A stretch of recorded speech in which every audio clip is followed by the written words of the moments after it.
7 آذر 1400 همینجور که تو تصویر مشاهده میکنید یک رأس بز وحشی که به احتمال زیاد آبستن هم هست، به خاطر خوشسالی‌هایی که در این چند سال داشتیم برای تغذیه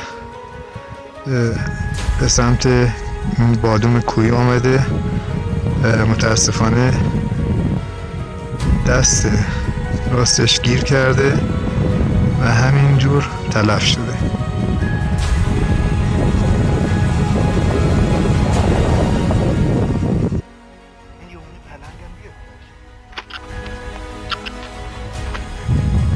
امروز 7 دی ماه 1400 نزدیک به حدود 1 ماه است از اون اتفاق گذشته.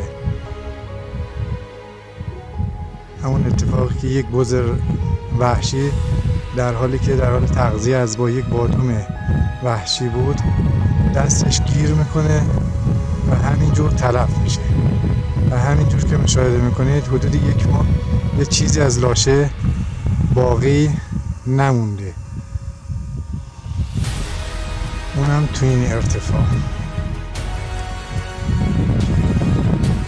همون روز که این لاشه رو ما مشاهده کردیم سریع اومدیم و یک عدد دوربین تله‌ای که مشاهده میکنید کار گذاشتیم برای رصد دقیقه به دقیقه اینکه چه حیوانی یا پرنده‌ای سر این لاشه میاد و اینجور که پیدا امید دارم که پلنگ اومده باشه. فقط از گربه‌سانا و سگسانا و اینا گوشتخوارای بزرگ فقط میتونه پلنگ این ارتفاع رو بیاد.